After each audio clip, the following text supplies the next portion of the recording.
everybody. Glad to see you. Sa ating mga guests, regular attenders, and brethren, thank you for joining me today. And I pray that God will speak to all of us and be blessed today. At recognize natin ang ating mga kapatiran na talaga namang namimiss na po natin na makasama sila dito. Alright, so unahin muna natin yung ating nasa New York. Alright, Brother Romel. Alright, yan, napakagandang ngiti naman yan. At yan po ay namimiss namin ang inyong presensya dito po sa ating BBCDE, and we're always praying for you. Ingat ka lang dyan, Brad, at this year ay mabigay na yung sagot natin dun sa ating napakatagal na panalangin na. Parang alam mo na. Ito ay nangingiti na dyan na. Alright, so again, thank you very much, Brother Mel. Nice to see you there. Okay, at dako naman tayo sa malapit sa USA, sa Canada. Alright, Brother Pastor Darius at saka Sister Rhea, pakikaway lang po kung kayo po itinig naman dyan. Alright, at medyo malamig-lamig pa dyan. Basta yung mga kaway nyo, yan yung aming namimiss. Kahit kaway lang, ano po. Alright, so welcome, and of course, balik tayo sa Pilipinas muna. Okay, ang ating nanay Erfe at saka tatay Erfe, blue si tatay. Alright, pakikaway lang po dyan. Ayan. Alright, at dyan po ay medyo pasimula na rin ang ulan. Ano po? At maraming salamat. Lagi po namin talaga kayong kasama dito sa ating pananambahan. And of course, ang ating kapatid na Preacher Rodel. Preacher Rodel, pakikaway lang po dyan. Alright, he's not feeling well. I think 2-3 days now. May trangkaso po siya. And of course, I don't know if Sister Cess is here. Ganun din po at siya po ay tinanangkaso din. Ano po? So pag-pray po natin itong dalawa na sila po ay makarecover kaagad. And sino pa ba ang ating mga kasama? Si Sister Marimar na nasa Abu Dhabi. Alright, hindi natin kita yung kanyang camera for today. And then Sister Beth Ada, na lagi rin po natin nakakasama pag Sunday. Alright, so I think that's all. At again, maraming salamat mga kapatid na hopefully makasama po namin kayo hanggang mamaya. Napakaganda po ng ating pag-aaral. So please pray na kami po ay makatapos din itong ating lesson today. Alright, so sa ating pong lahat na nandito, tayo po ay magpasalamat sa ating Panginoon at patuloy po nating bigyan ng kalulatian ng ating Diyos. Are you ready to hear the Word of God? Shall we open our Bible please in James 3:17? Tayo pong lahat ay tatayo. James 3:17. Basahin po natin ang salita ng ating Panginoon. James 3:17. Kung kayo po ay nandiyan na sa inyong mga Biblia, please do say Amen. Alright, nasa screen din po natin ang ating verse at basahin po natin ang James 3:17. Tayo pong lahat ready. But the wisdom that is from above is first pure, then peaceable, gentle, and easy to be entreated, full of mercy and good fruits, without partiality and without hypocrisy. Tayo pong lahat, sumukot manalangin. Manaming banal, we thank you as we're going to end our lesson for today. It's been 4 weeks na kung saan tinuturuan niyo po kami about understanding that wisdom from above. Kayo nga po ang manguna sa amin muli. At again, Father, we thank you for all the brethren who are here. Sa mga online po, nasa online din po namin kasama, na mga kapatiran. Patuloy niyo rin po silang ingatan at bigyan niyo po kami ng katalinuhan ngayong umagang ito sa pag-aaral ng iyong salita. Ito po'y dalangin namin sa pangalan ni Jesus, and all the people will say, Amen. You may be seated. Thank you very much. Alright, so mamaya po, meron tayong konting announcements para sa ating nalalapit na mga gagawin, especially sa ating camp, alright, overnight camp this coming December. And please be informed accordingly para alam po natin ang ating mga gagawin. And sige po, mamaya ay maririnig niyo pa yung iba nating mga announcement. Alright, God bless you today. Let me conclude our lesson, Understanding Wisdom from Above. Understanding Wisdom from Above. Mga kapatid, there is a call for the pursuit of wisdom.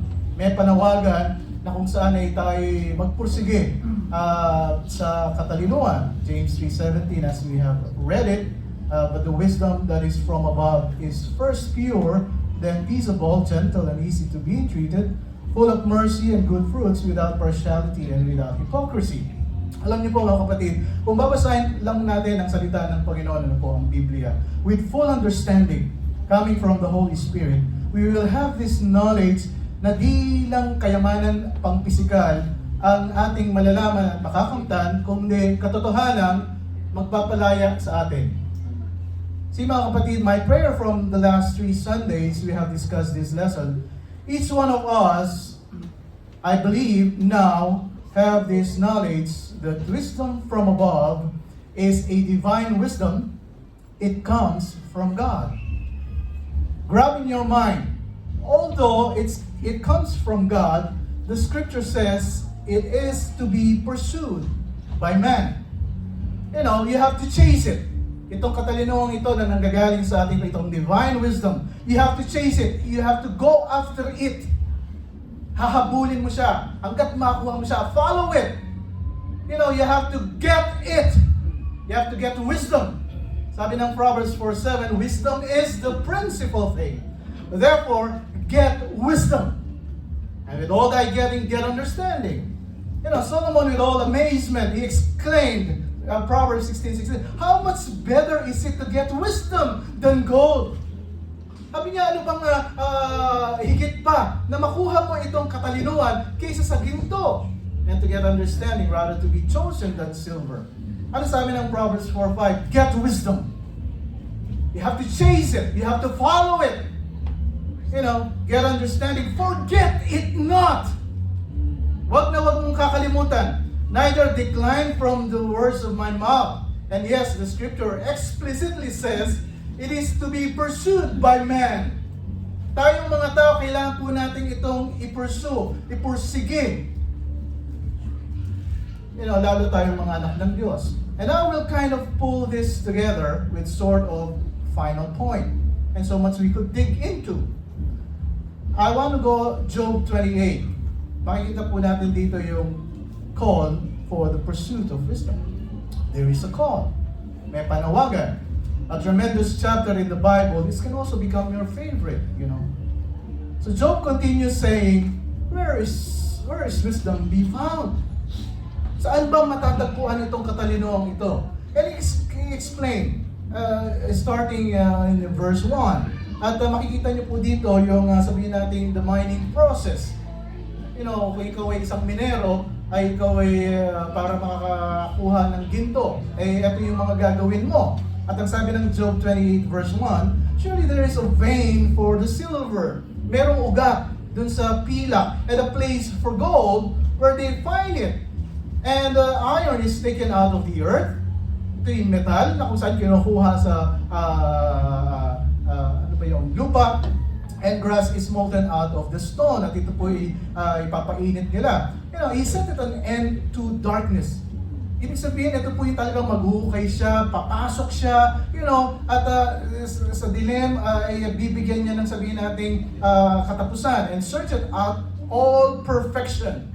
Nasa kabila po ng mga dadaanan niya, dilim talagang, he's searching out for perfection at the stones of darkness. And the shadow of death. He digs down. Ito pong mga minero ay talagang maghuhukay sila where there's always been darkness. He puts an end to darkness by going so far into the earth at ang gagawin niya ay mag-iilaw siya ng kandila. Ito po yung minsan napapanood natin sa mga pelikula. Tama po ba? Makikita po natin yan. May mga lamps and so forth. That he puts an end to the darkness. Diba? Maglalagay siya ng ilaw at mawawala yung dilim. So mining is nothing new. Noon pa hanggang ngayon, they did it in ancient times and still doing it today. And Job 28 verse 4, the flood breaketh out from the inhabitant, even the waters forgotten of the food. So ganun din. Ito po pagka naghukay ka, di ba minsan may tubig na lalabas at mababasa ang iyong paa. They will literally drill a shaft deep into a mountain, deep into the ground, suspend themselves with a rope, and hang down there. So yung iba talagang merong mga patali para, makapasok sila dun sa hinukay nilang kuweba, ika nga, trying to find some metal, some precious stone. And that's the effort they would go to. Talagang magpapawis sila, madudumihan sila, gagawin nilang lahat para makuha nila yung pilak, ginto na kung saan ay nandun sa ilalim ng daigdig.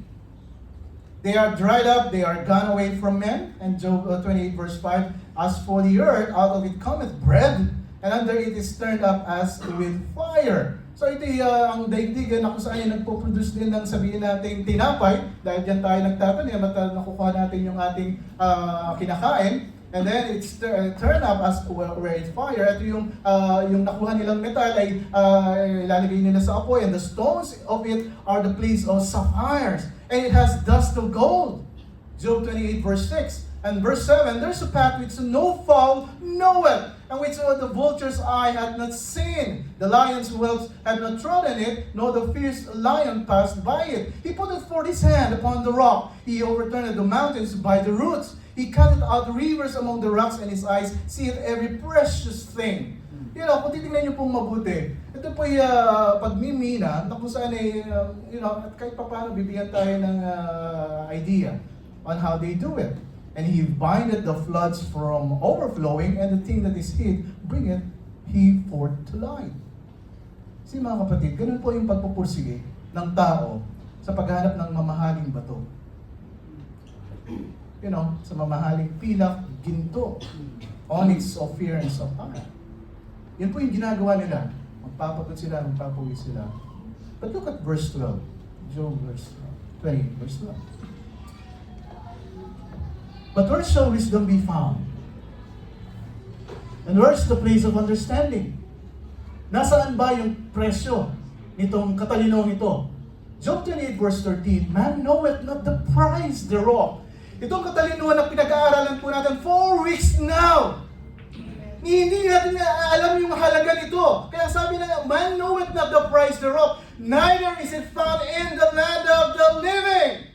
Ang sabi niya, hindi mo yan makikita doon sa lupain ng mga buhay. Tayong mga tao, itong katalinuhan ito, kahit na saan mo hanapin dito, hindi mo yan makikita. And he says, even if man found it, at kahit makita mo yan, he doesn't know its value. Hindi pinangangalagaan. It's even found in the land of the living. Isn't that interesting? Nung natin nabubuhay dito, what is an interesting statement? Wisdom is not even found in the land of the living. Hindi mo yan makikita dito. You cannot find true divine wisdom in the world. You cannot find it from men. Hindi mo yan makikita sa mga tao. Job 28 verse 14, the deaf saith, ang pinakailalim, yung hinukay niya, yung nagpunta sa Lord, it's not in me. Sabi niya, hindi mo makikita sa akin yan. And the sea saith, it is not with me. Yung sa dagat, hindi wala sa akin. It cannot be gotten for gold. Hindi yan makukuha dahil sa, ikaw yung nagkukay ng ginto, neither shall silver be weighted for the price thereof. It cannot be valued with the gold of Ophir. Yung pinakamahal na ginto, na pinaka-finest gold with the precious onyx of the sapphire, the gold and the crystal cannot equal it. And the exchange of it shall not be for jewels of fine gold. Hindi yan matutumbasan ang pinakaginto mo na meron ka. Ang katalinuhan na pinag-uusapan natin dito. No mention shall be made of coral or pearls, for the price of wisdom is above rubies. Ang presyo nito pinag-aaralan po natin ay mas higit pa doon sa pinakagintong meron ka sa mundong ito. The topaz of Ethiopia shall not equal it. Neither shall it be valued in pure gold. There's nothing in the world that can buy it. There's nobody in the world who can get it. There's nobody in the world who can find it. There's nobody in the world who understand it. Where then does wisdom come from? Saan ba nanggagaling itong katalinuhan itong pinag-uusapan natin noon pa? Job 28 verse 20. Whence then cometh wisdom? Nasaan siya? Where is the place of understanding? See, it is from the eyes of all living. Nakatago siya sa mga mata ng mga buhay and kept close from the fowls of the air. Destruction and death say, we have heard the fame thereof with our ears. Sabi niya yung apat doon, sabi ni death, sabi ni destruction. Alam mo, narinig na namin yung katalinuhan yan eh. With our ears, na napaka-famous. And here comes verse 23. Ito, napakaganda talaga ng verse. Sabi niya, God understandeth the way thereof. Ang Diyos na intindihan niya, naunawaan niya. And He knoweth the place thereof. Ang nakakaalam lang nito ang Panginoon. God understands His way and He knows its place. Isn't that great, mga kapatid? Ito po sinasabi niya, if you want true wisdom, where do you go? You go to God. Kung naghahanap ka ng katalinuhan, tamang katalinuhan, divine wisdom, you go to God. Because He understands it. He knows where it is. Alam na alam niya. Oh, brethren, if we could only believe this, kung talagang tayo pa'y maniniwala lang dito sa sinasabi ng Biblia, we could clean up the church of the whole human philosophy. Matatanggal yung mga human ideas mismo sa church. That is encumbered and obstructed, impede the church. God knows it. He knows where it is.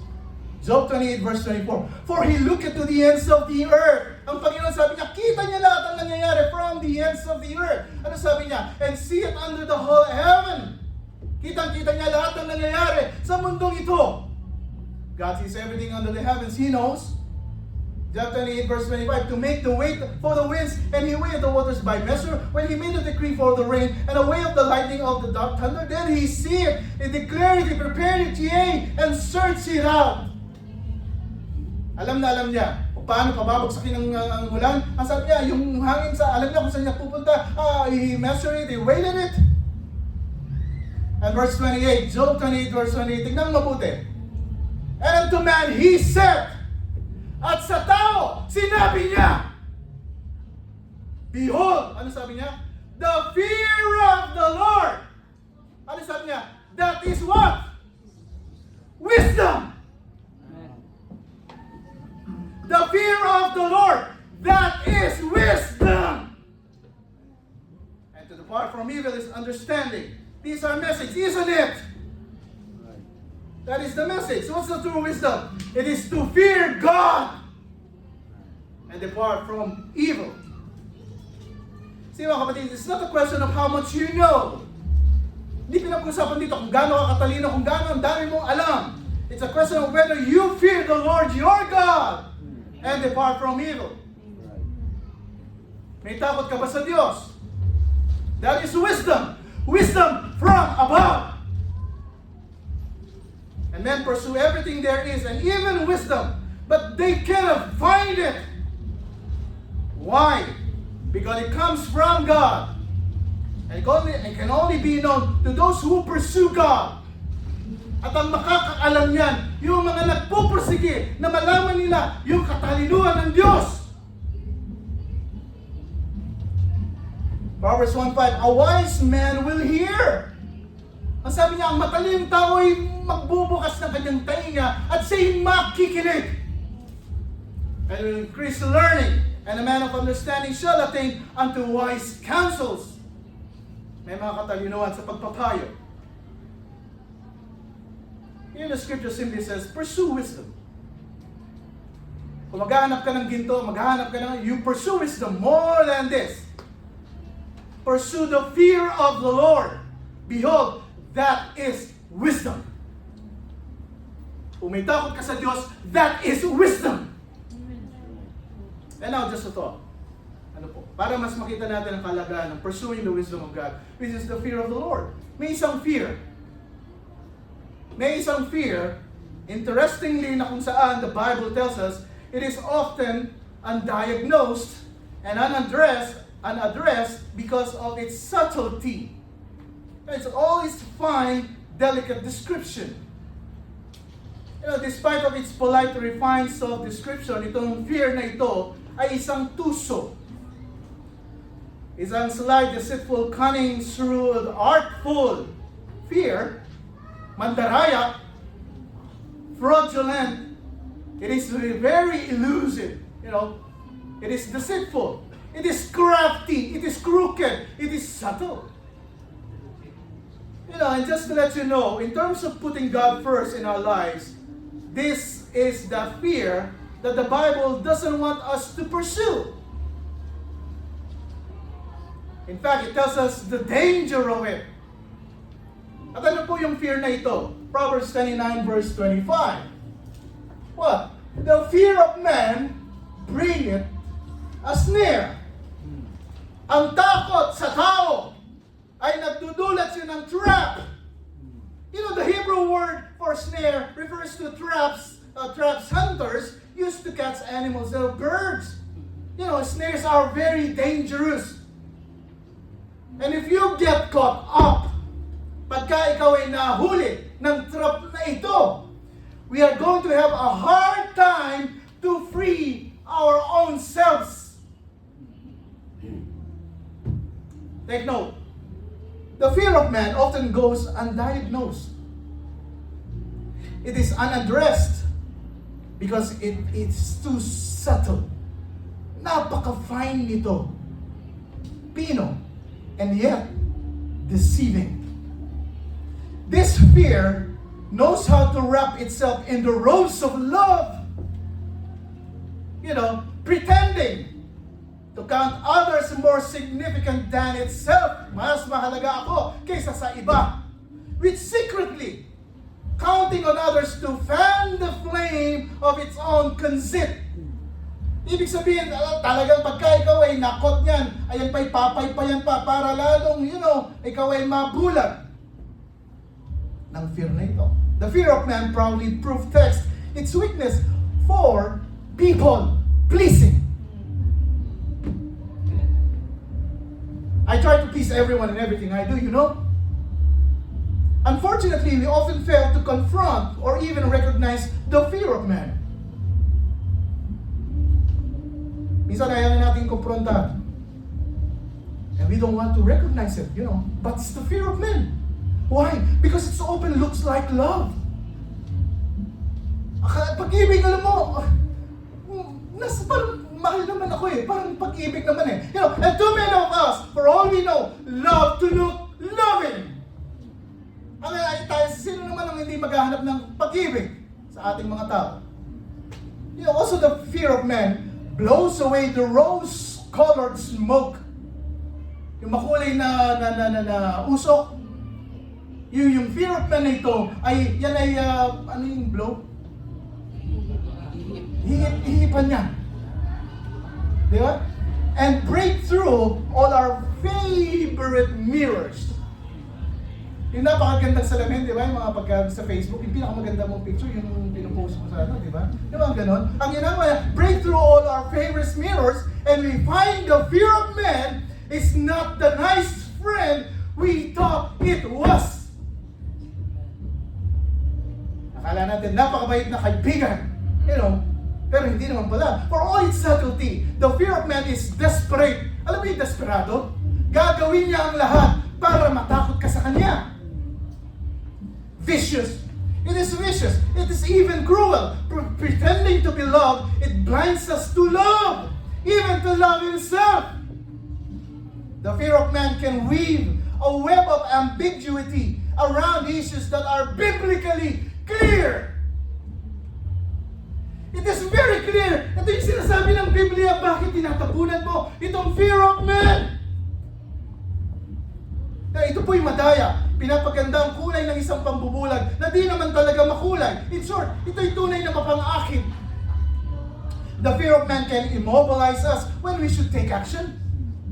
Alam mo ibig sabihin nito? Alam mo, dapat nagpapatuloy ka na sa Panginoon dahil sa may takot sa tao kaysa sa Diyos.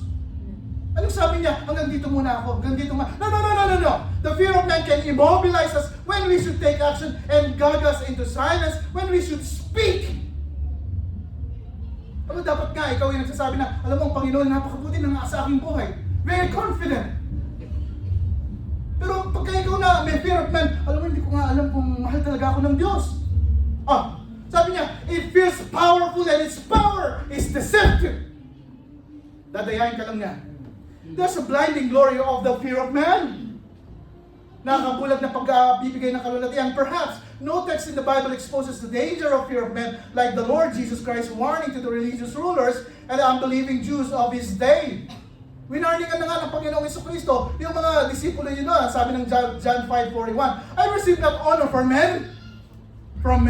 Sabi niya, kung tao lang pag-uusapan na, ako nga, hindi ako binibigyan ng respeto. Hindi ako binibigyan ng reverence, ng honor, ng karangalan. But I know you. Sabi ng Panginoong Jesucristo, alam ko that you have not the love of God in you. Wala naman talagang pag-ibig sa Diyos. You know, how can he believe which receive honor one of another? Sabi ng John 5:44, kayo, man's pleaser. Ituloy natin, and seek not the honor that cometh from God only. Di ba? Okay, may mispleaser kayo. Ang nangyayari ngayon, you're not seeking the honor that cometh from God only. You know, why did some fail to recognize the Son of God? You know, ang nangyari pa ay eventually they murdered the author of life, which is the Lord Jesus Christ. Ang sabi ng Panginoong Yesus, at the root, they receive glory from one another and despise the glory that comes from God. Ang nangyayari ngayon, kayo natatakot kayo sa isa't isa. Pero ako naman, anong takot nyo sa akin? Sabi ng Panginoon. Why? Because they feared men. They could not believe Jesus. See, brethren, this is only happening in churches nowadays dahil takot sila sa tao kaysa sa Diyos. There is a blinding glory there. Ano yung blinding glory? Well, mas gusto natin i-peace ang tao kaysa sa Diyos na pinaglilingkuran natin. Hindi natin namamalayan, we are being hindered to serve God 100% of our hearts and minds. Alam mo, sabi ko nga po sa inyo, pagka naglingkod ka at may takot ka sa Diyos, 100% you are confident to serve God. Amen. Hindi ka natatakot. Because you know who you're serving to. You're serving with. You know. Alam mo ang pinaglilingkuran mo. You see, I'm not saying you disrespect people. I'm not saying that. I mean, in terms of putting God first in our lives, you know, this fear of man is so subtle. Bubulagin po tayo nito. Eh hindi natin namamalayan na ang piniplease na natin ay yung tao, hindi ang Diyos. You know, they listen to love and heard hatred. You know, they look at safety and saw danger. They stood before joy and felt misery. They were offered life and preferred death. Anong sabi ng James 3:15? This wisdom descended not from above. It is earthly, it is sensual, it is devilish. For where envying and strife is, there is confusion. Alam mo kung bakit hanggang ngayon gulong-gulo ka? Kung bakit ngayon litong-lito ka? Because you don't have the fear of God, you have the fear of men. The scariest part about these men fearers is just how immersed they were in Scripture. At nakakatakot pa, ito pa yung mas maraming alam sa Biblia. John 5:39, you search the Scriptures, for in them you think you have eternal life, and they are which testify of me. Sabi ng Panginoong Jesucristo. Ano sabi ng John 5:40? And you will not come to me. Pinag-aralan mo mabuti ang salita ng Panginoon, pinag-aralan mo yung Biblia, pinasa mo yan from cover to cover, at pagkatapos ng sabi niya, you will not come to me. Ano sabi niya? That ye might have life. Kaya sabi niya, I receive not honor from men, but I know that ye have not the love of God in you. Kasi ang ginagawa mo lang is men's pleasing. But the truth of the matter is, your love is not to me. Ano sabi ng Luke 5:32? I came not to call the righteous, but sinners to repentance.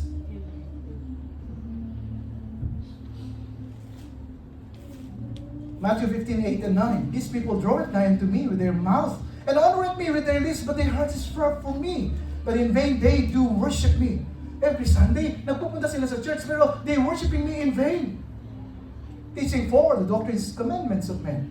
Mas mahalaga pa, mas matimbang pa ang utos ng tao kaysa sa utos ng Diyos.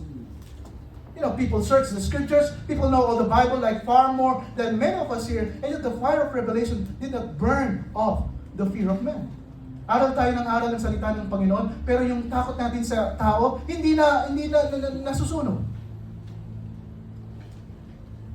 See? They were searching for glory, but not the glory of God. They prove that we can be at home in the Bible. They can prove it.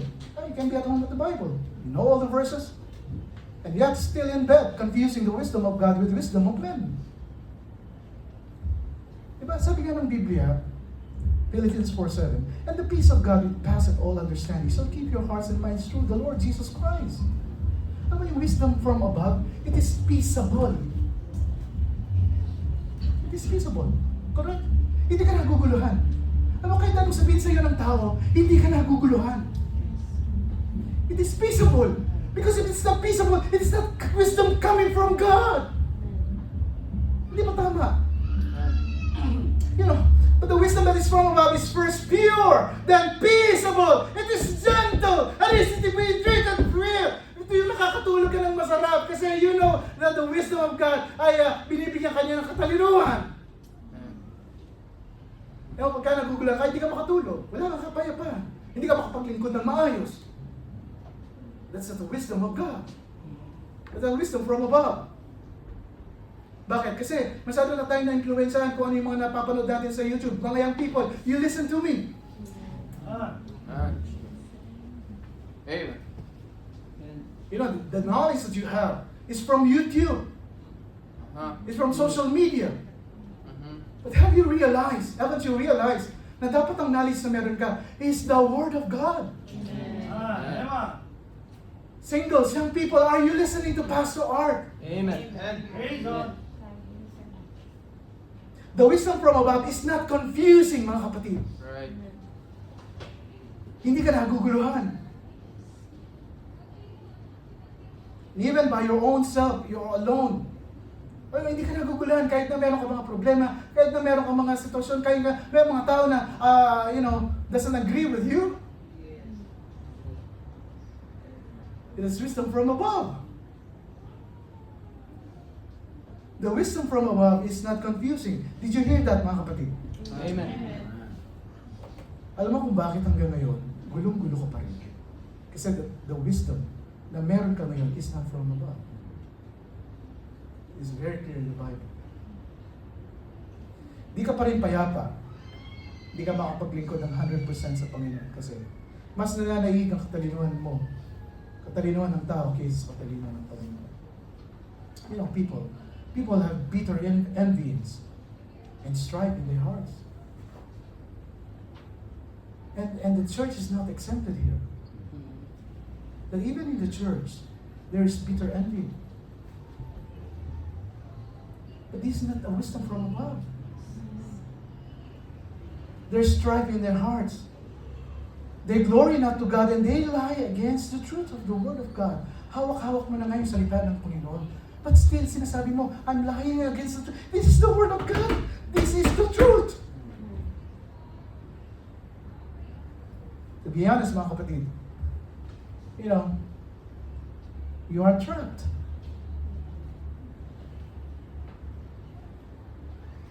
We are trapped. Hanggang ngayon, di ka pa rin malayang nakakapaglingkod sa Panginoon. Kasi you are being controlled by what other people think rather than what God says about you.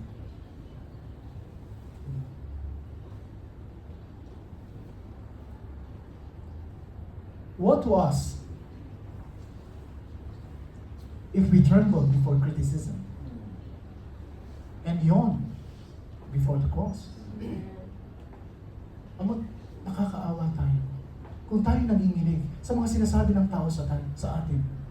Pero pagkakaharap natin yung krus ng ating Panginoon, tayo'y naghihikap. Sino ang kapatid? If you consider God small and relatively harmless, the shadows in the eyes of others will haunt you. Hahabulin kayo. Na dapat ikaw ang mahabol sa katalinuhan ng Diyos. Ang mahabol sa iyo, yung tao, katalinuhan nila. Their expectation will corner you. Susulok ka nila. Their disappointment will crush you. Their anger will undo you. Kung ang takot mo ay nakasalalay lang sa tao at di sa Diyos, ikaw ng taong pinaka-miserable sa mundo. To be free from the enslaving fear of others, God has to be big.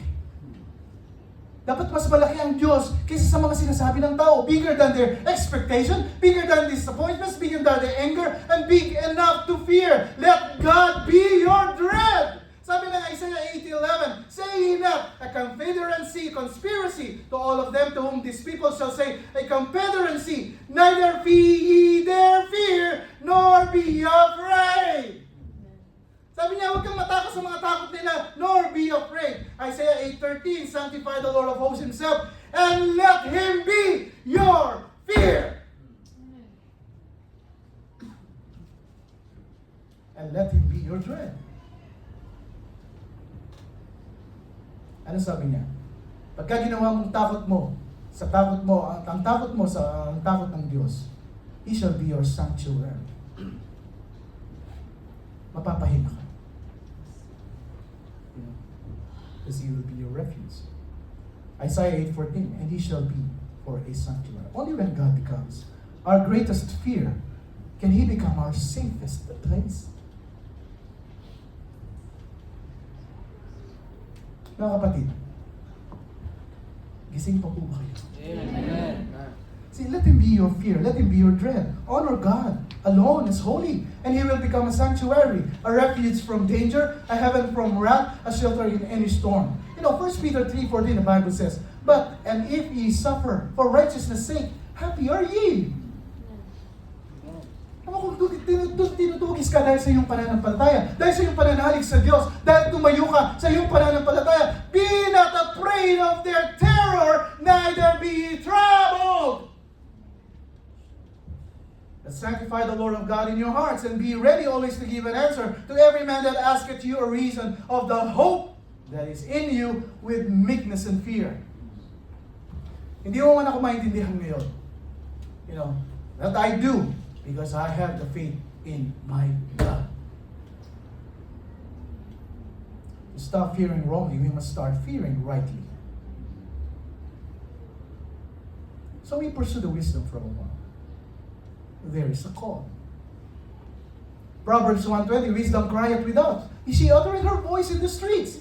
Alam mo yung katalino ngayon, sabi niya, sa kalye, she's shouting.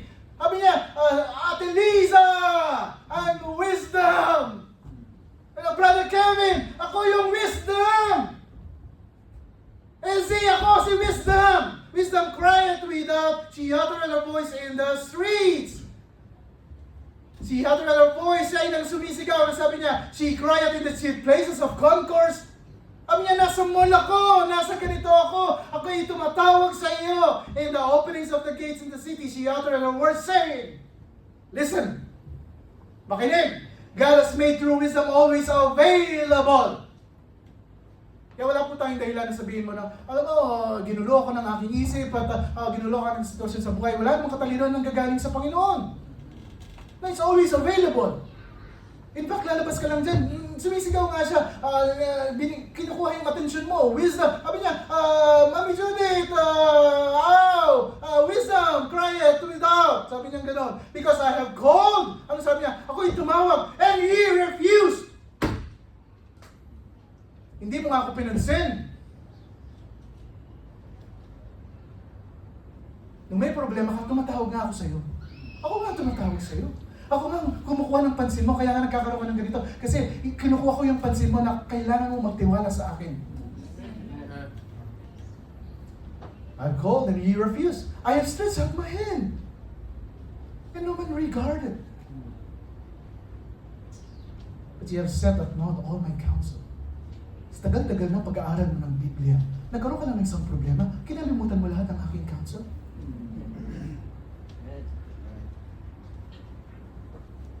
With none of my reproof. Ano sabi niya? Binigay ko na sa iyo lahat. Yung Biblia nga hawak mo. Pinag-aaralan nga natin yan weekly. Ano sabi niya? Okay, may problema ka ngayon. I will also laugh at your calamity. Sabi niya, I will mock when your fear cometh.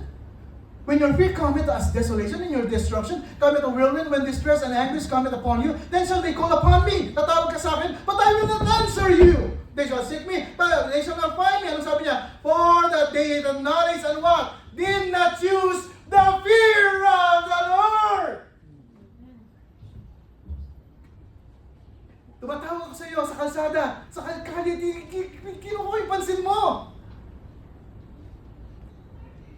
Di ba? Pinag-aralan mo nga yan eh. Narinig mo nga yan eh. Napag-aralan natin and everything. Okay, may problema ka. Sabi niya, hindi ka nakinig sa akin. Hindi mo nga pinili ang takot sa Diyos. Proverbs 2:1, My son, if thou wilt receive my words and hide my commandments with thee, so thou incline thine ear unto wisdom, and apply thine ear to understanding. If you cry after knowledge, and lift up thy voice for understanding. Kung siya'y sasaliksikin mo parang pila, and searches for her as a treasure, then shall understand what? The fear of the Lord. Kasi hindi ko naman maintindihan, pastor ang fear of the Lord na yan, fear of the Lord You know, hindi mo na nga pinili. Paano mo nga maintindihan? Thou shalt understand the fear of the Lord and find the knowledge of God. Ano sabi ng Proverbs 3:13? Happy is the man that findeth what? Wisdom. Abo, bless ang isang tao na nasusumpungan niya ang katalinuhan ng Diyos. And the man that getteth understanding. Dahil pagka binili mo yan, the merchandise of it, the price of it, is better than the merchandise of silver. Yung kaninang hinanap nila, kahit na pagod-pagod sila at sila'y nagukay ng napakalalim sa dilim at everything. Pero sabi niya, takot lang sa Diyos. That's wisdom. That is wisdom. Siya higit pa sa mga rubies, and all things that canst desire are not to be compared to her. Bibigyan ka niya ang haba ng buhay. Length of days are in her right hand, and in her left hand riches and honor. Her ways are ways of pleasantness, and all her paths are peace. She is a tree of life that they lay hold upon her, and happy is everyone that retaineth her. My son, let that depart from thine eyes. Keep sound wisdom and discretion. You pursue it, you chase it, you get it, you follow it. So shall they be life unto thy soul, and grace to thy neck. Proverbs 4:5. Get wisdom and get understanding. Forget it not. For 7, wisdom is the principal thing, therefore get wisdom. You pursue it. The fear of God. Doesn't wisdom call and understanding lift her voice? Sabi ng Proverbs 8:1. Sumisigaw na nga siya. Proverbs 8:11, for wisdom is better than rubies. 8:12, I wisdom dwell with prudence, and find out knowledge of witty invention. The fear of the Lord is to hate evil. Proverbs 8:17, I love them that love me, and those that seek me early shall find me. O sabi niya, kung talagang sinasaliksik mo ang katalinuhan ng Diyos, you will find it early in the morning. Proverbs 9, forsake the foolish and leave, and go in the way of understanding. Yung fear of man, sabi niya, you forsake it. It's foolishness. Proverbs 9:10, the fear of the Lord is the beginning of wisdom, and the knowledge of the holy is understanding. Well, you get the point, mga kapatid. I hope.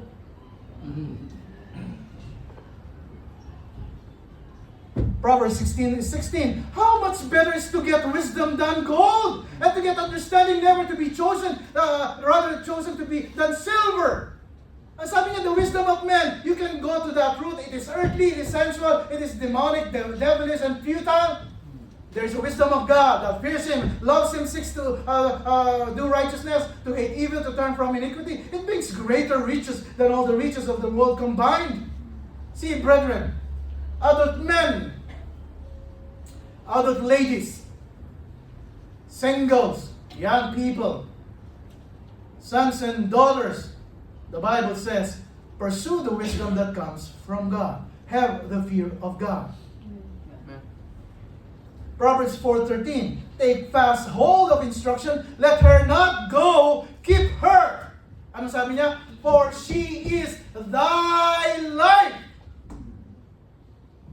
Great truth. Amen po ba? Amen. She is your life. The wisdom of God is your life. Siya yung buhay as I close. James 3:13a. Who is a wise man and endued with knowledge among you? Sino may katalinuhan sa inyo? Sa atin. Do you have wisdom? Yung bang wisdom na meron ka, is it peaceable?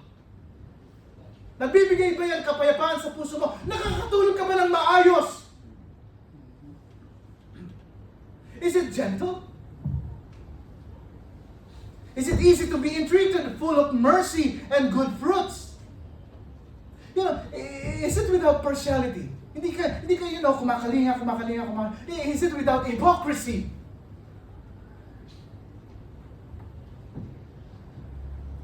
Well, if that is the case, that is the wisdom from above.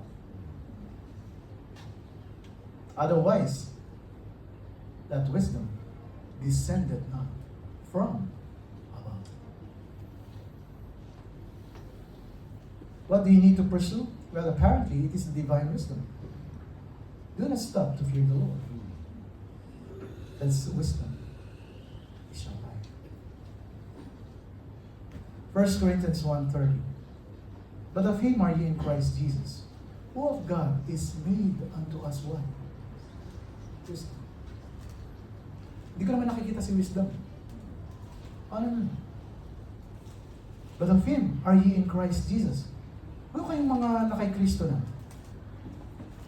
Ang Panginoong Jesucristo, ginawa ng Diyos para sa atin ng ano? Wisdom.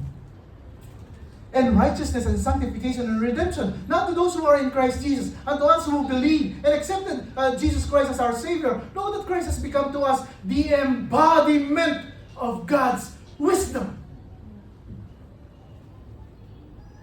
When you receive the Lord Jesus Christ, you receive what? The wisdom of God. Tama. Yan kasi you refuse. We are refusing. Sa dami-dami lang alam natin sa Biblia, we're refusing to believe. Sinabi na nga ng Panginoon, very clear. It's the, Jesus Christ is made unto us wisdom.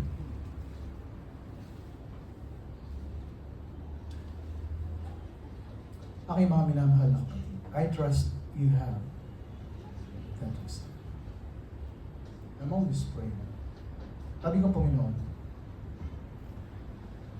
why are we here? Why there is a BPCDE?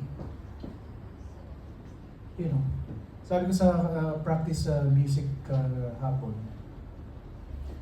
sabi ko, God is looking for true worshipers. God is in spirit. Worship Him as worship Him in spirit. And God is looking for sons to worship Him. Sabi ko sa kanya, I'm praying that BBCDE will be identified as true worshipers of God. Na tayo po'y nagpupunta dito. Hindi sa mga technicalities, hindi sa mga rules ng men. We are here because we want to worship God.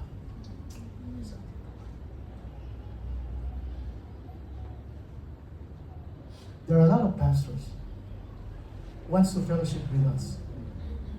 Sabi ko sa kanila, it's not time for us to fellowship. I'm not saying I don't want to fellowship with you. Because my goal here is to really, really establish the real church here in UAE. I don't sabi ko sa Panginoon, is this the reason why I became the pastor here? Kung pwede ko nga yung pamigay ko.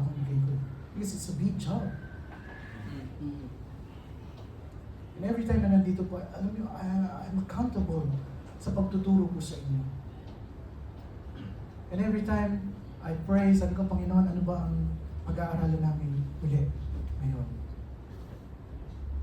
Kasi every time kung kami lang ang gagawa ng sarili namin pamamaraan, hindi tatagal ang BBC.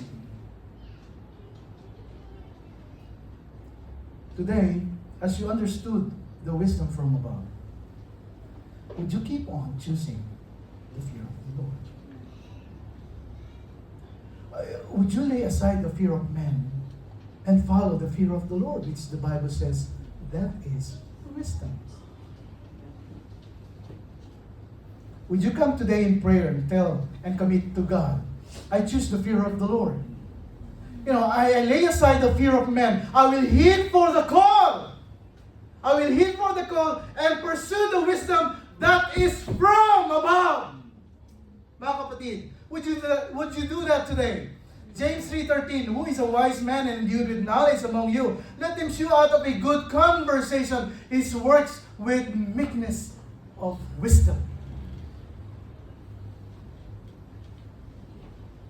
I pray na lahat po tayo dito, isa ang magiging direksyon po natin sa pagbibigay ng kalulatian sa ating Diyos. If we're going to do it sa ating paraan, sayang. We're preparing every morning. Minsan hindi tayo nagkaka, pagka lalabas na, lalo na pagka pamilya, di ba? Ba't di mo pa ginawa? Ba't di mo naligo? Ba't di mo lakad-lala? Okay, sabi ko, kailan umaalis? Ang dami-daming mga, di ba? Panginoon, kami yung mananambahan, kami yung maglilingkod. Tapos pagdating mo dito, di ba? Di ba yung ganda mo sa salamin? Dito parang wala akong pakialam kung ano yung tsura ko. It is true, sabi ko, okay, sabi din nangyayari. Hindi kayo dati ng ganitong oras, wala. Mag-taxi kayo, bahala kayo. Di ba? Yung mga driver ko. It is true. It is true. Sabi ko, pero ang Panginoon, sabi ko, despite of all these situations in life, ay talagang binibigay niyo po kami ng pagkakataon na mag-gather at pagka nandito na kami, payapa naman talaga kami. Tatayo dito. Sabi, paano kung tatayo dito? Hindi kami nagkakaintindihan. Napakahirap kayang tumayo dito. Diba na? Diba? Amen. Tingin ba naman, tumatayo ka pa naman doon? Ayaw mo sa kasalanan mo.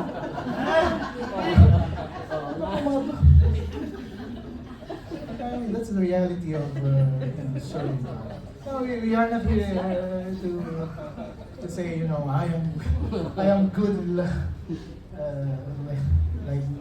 not like you. It's not like that. This is the wisdom for a while. We don't hypocrisy. It's good. We help each other. Ay ginagamit tayo ng bawat isa. Panalangin lang po natin na pagka may mga mabibigat na problema, ay hindi madami ang gawain. Ay, amen po ba? Amen. Narinig ko kayo, pagka tapos dito. Diba?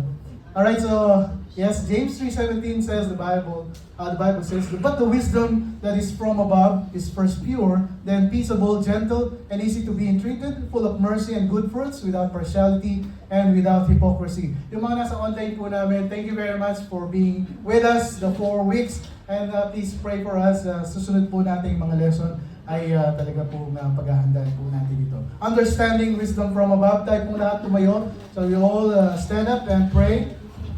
So we bow our heads and close our eyes and pray. Tayo po yung manalangin. Ama naming banal, kami nga po yung nagpapasalamat sa wisdom na tinuturo niyo po sa amin. At yes, O Lord, you've shown us the difference between the fear of men with the fear of the Lord.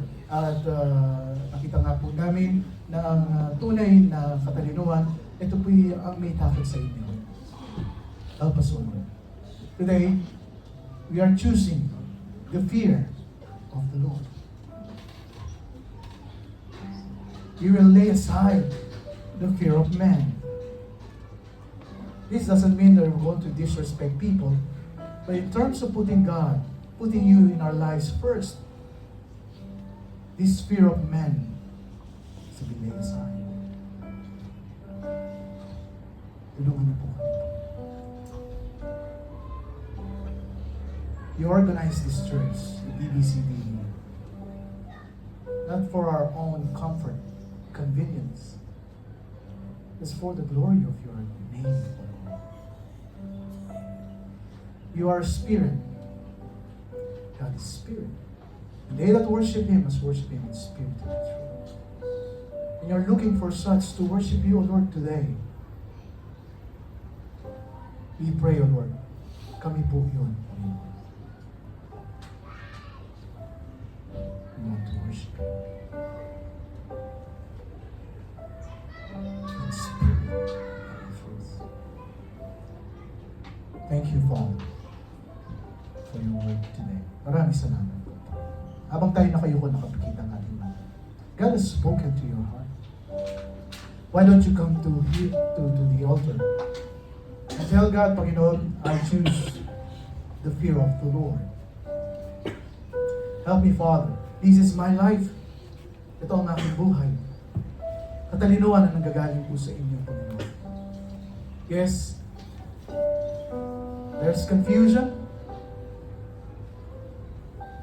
There is deception. But as you have said, this is not wisdom from above. Because the wisdom from above is peaceable. Ito po'y payapa, hindi nakakagulo. And help us, O Lord, to choose the fear of the Lord. Sa ating mga guests, meron pong lalapit sa inyo, mga kapatid po namin sa pananampalataya. Aming mga kapatid ay kakausapin po kayo at mananalangin.